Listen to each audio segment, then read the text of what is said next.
Hey, welcome back. If you didn't catch my last video, I am Nicole and I like to sew and hand embroider various projects, and lately I've decided to bring you guys along with me. So this is a very raw process. There's going to be seam ripping, almost 90% chance, and today I'd like to do more of a step-by-step of how I make alterations on a dress. So we have this white dress that someone needs. It's just a little bit loose through here, and they just need the straps pulled in and then a little bit of tucking right here. It's got a seam that goes all the way up on the bodice, so I'm planning to make a dart where I pull in just about this much fabric. It's very minimal, and I've marked it here to stop. So it's really probably about 1/4 inch that we're pulling in, and I'll just pull it in, sew it on the seam so it can be hidden. And then on the back, I am adjusting the straps about 1 inch. So probably more of a 1/2 inch when it's actually being pulled in, but we want the total withdrawal to be about 1 inch. So minimal effort on this, but it needed to be done this weekend. So I am going to start pinning, ironing, and bring y'all along for the whole process. Okay, for the first step, I've already measured it on her.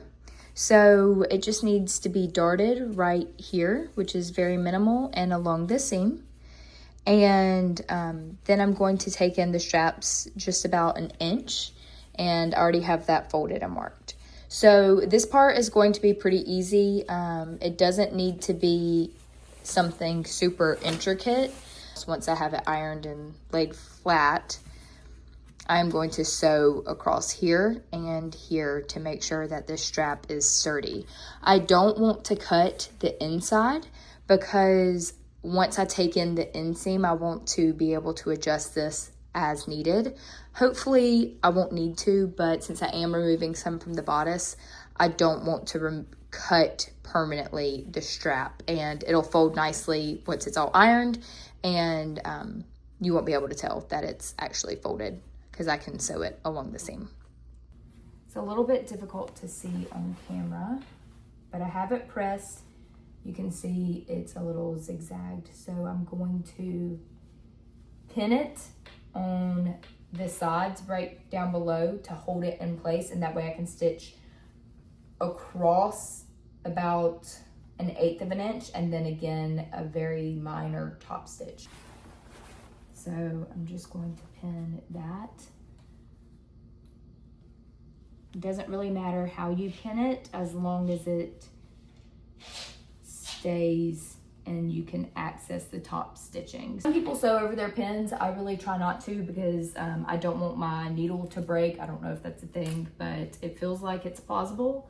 So I try to pin at the bottom and give myself the free space at the top to sew, and then I will put 1 pin in the top just to make sure that top layer is snug. And again, we're just making sure it stays flat.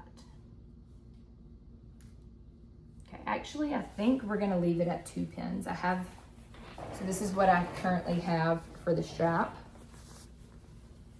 All right, and then I'm going to press the other side.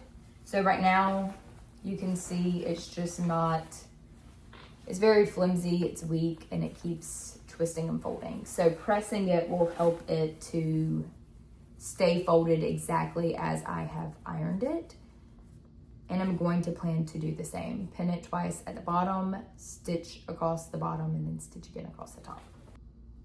And with straps, even 1/8 or 1/16 of an inch can feel uncomfortable when you're wearing a dress. I want her to be able to breathe comfortably. So I'm just going to iron this one more time. My machine is set up from the last time I stitched, and I have a creamy tan off-white thread on the machine and in the bobbin. Since this dress is white, it will be very noticeable, And I have some preloaded white thread on a bobbin. I think I can get away with this project not preloading it because we really don't need that many stitches. So I'm gonna try it the way it is. I have some loose thread on this bobbin. It might mess up. I will try it and see if I can get away with just leaving it the way it is. It is at the very bottom, so I think it won't give me issues until there's barely any thread, and that would give me issues anyways. So we are going to change out the threading on my machine. Simply going to pull this end cap and this thread up, and then I'm just going to move the threading off. It pulls it off the needle fine. So I just kind of twist mine back around, and then I want to put this one on. I leave the loose thread here, and then I will take the end cap and put that back over. That just kind of helps keep the threading in place as your machine is twisting it so it doesn't twist off. I already have a preloaded bobbin, so I'm just going to thread my machine to thread the needle. And before I do that, I am going to go ahead and change my bobbin. So I've pulled everything out here. I use this little tab to keep this thread in, and then when you loosen it, it just pops right out. Take this preloaded bobbin, stick it in, and there is a little bit of a line that you follow with your thread to get it into that middle piece if you're not familiar, and then just hook it over the side like that. So when you're facing the machine, you want your thread to be on the right side of this nose. Then I pull out the tab, stick it back in my machine with it lined up, and then I'm going to thread my needle. So for my machine, it gives me instructions. I really like this machine as a beginner sewist. I hook it through these two, come down and around, make sure my needle arm is up. I'm not sure if that's what it's called, but that's what I call it. And then hook it through here.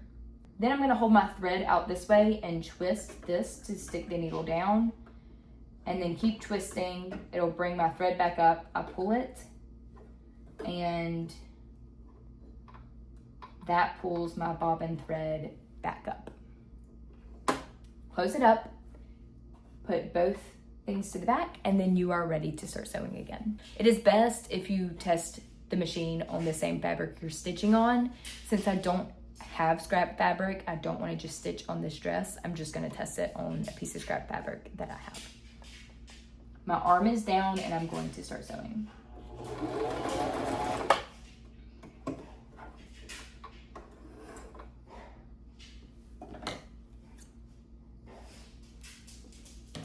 So it looks like some perfectly sewn straight stitches. My bobbin is threaded properly, the top is threaded properly, so we're good to start sewing.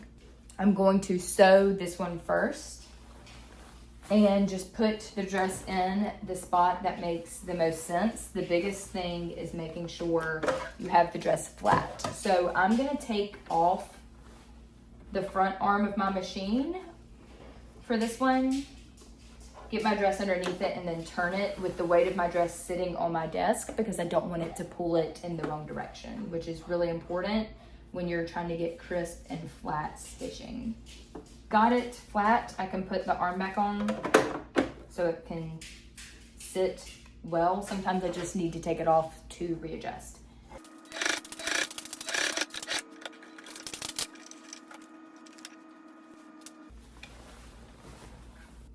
So you can see I have a very, very minor seam at the top.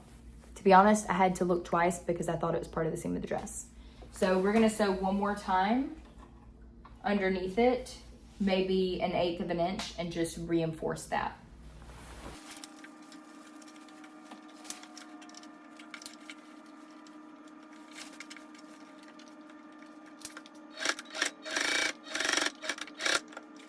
Now I can remove my little markers and pins, whatever they're called. And honestly, that went really well. I'll rinse off the blue. That was just to tell me where I needed to sew. That's what it looks like on the outside, and it looks really clean on the inside. This way, if she tries it on and it's too tight, I can rip these out, fold it, pin it again, and sew it at the proper length. The biggest thing is when you're folding in the bodice and taking the shoulder straps, it can suck in a little bit too much. So I just want to make sure that it's comfortable, but I'm really pleased with the way that looks. It's very crisp and professional looking. So we're gonna do the other side, and I'm not gonna talk through this one as much, but I will still show the process.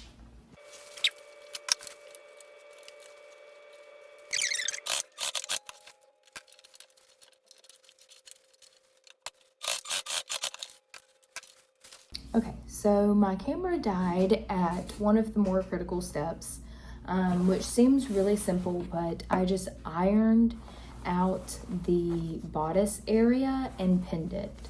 So the right side was very, very simple. I just pinned it right there. And then on the inside, I have a pretty flat seam, and I can just pin it on the inside and stitch. So I think that will look really good. Simple, no cutting necessary. Now, the left side does have more fabric that needs pinning. So I really have to be, like right now, this inside layer is not gathering with the fold. So that's the issue that I'm running into. I'm gonna try to unpin it here and just put this marker in where I need it. Okay, that's not gonna work. Okay, so this is the trial and error part, and I want to make sure that my flap is folded on this seam.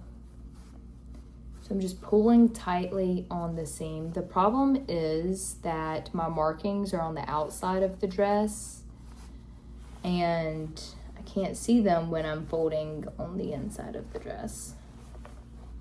I've got it pressed. Now I need to refold it on that pressing and pin it.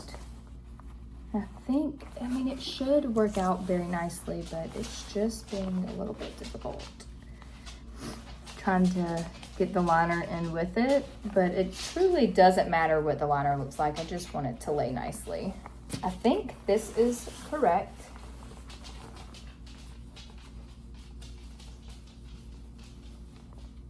So this is the issue that I'm having. This side folded really nicely on the inside. The whole seam folded. This side, you can tell, did not. It's just very open. The top part folded and then the bottom part, it's just loose. So I'm just trying to make sure when I stitch it, it's gonna stitch the top part correctly. If I can wrap the bottom part in. Man, I did the first side and it went so nicely and I just knew this whole thing was gonna be so easy peasy, and here I am struggling to fold an inside layer. But that's okay. We are doing what we need to do. Aha, I think I have it. I'm gonna pin it and then look at it on the outside and make sure it's correct.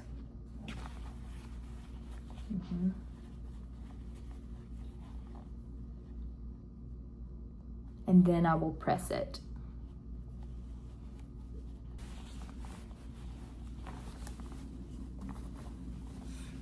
Okay, that's perfect. So now I'm going to press it one more time and make sure it's really sunken in there, and then I'm gonna sew that one first because it was harder. So I have my dress pinned and pressed, and I want to start with the more difficult seam because once that one's in, the other one is easier to fold and press because I'm going to need to do it again. Having it kind of disarrayed like this just put some wrinkles in it. So I am going to lay the dress flat right here and begin to sew.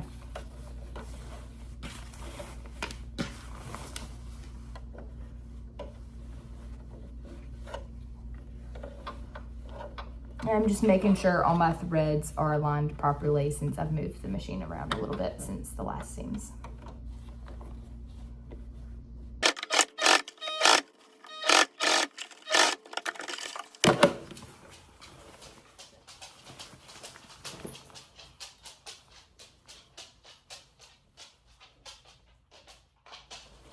Okay, I am gonna be honest, I don't like what I did there.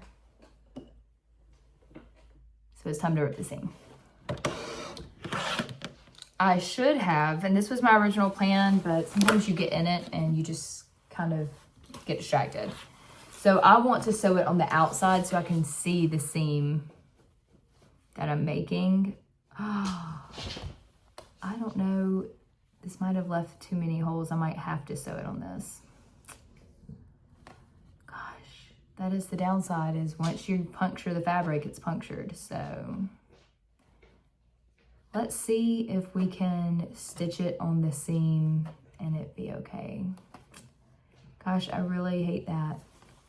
I'm hoping you won't see that too well. Ah, a day in the life, right? But you live and you learn, and I won't do this to the other side. And the next time I have a project like this, I won't have this problem, right? Okay, if you sew and you don't rip seams every time you sew, please tell me your secrets. Maybe I'm just not experienced enough yet, but we're gonna try this again. I've got it folded. I kept my top stitch because that wasn't an issue, and I'm just gonna fold it over. I think I was so concerned with the inside liner looking appropriate that I just kind of got lost in it. So we're gonna try this again, but this time stitching on the outside of the dress because that's where I'm most concerned. That's what you're gonna see. So that's what I want to look really crisp, clean, and correct with the stitches. And I'm just gonna follow the existing seams. And then that should give us a perfect little area. And I did puncture the dress, so I'm just hoping that you won't see it too bad, but here goes nothing.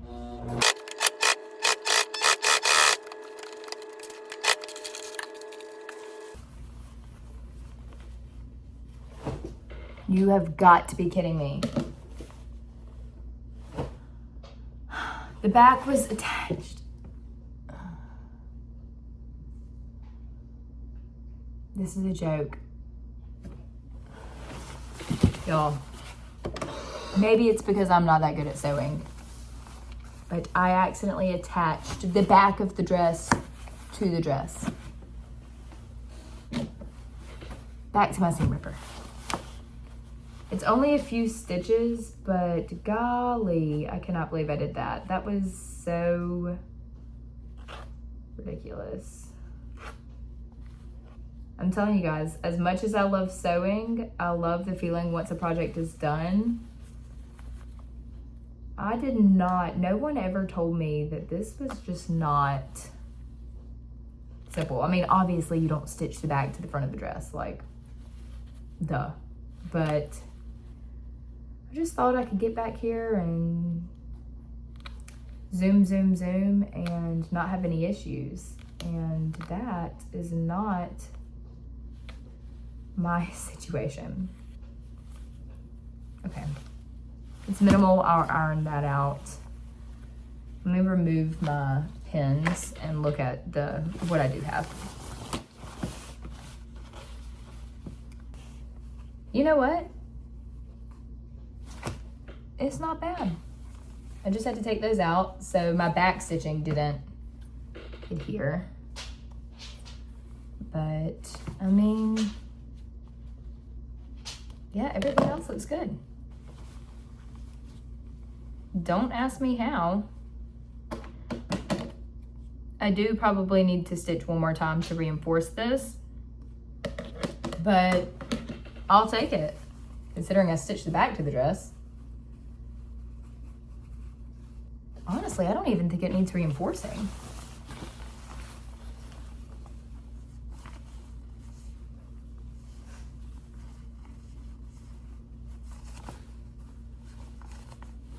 Guys, this is a pretty good scenario. I'll take it. All right, so now we're gonna do the other side and not stitch the back to the dress. Number one rule.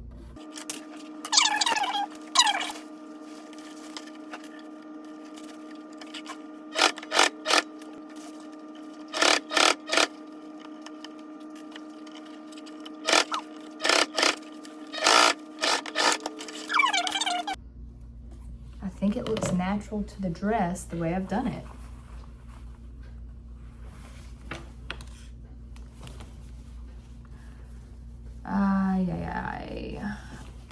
I don't know.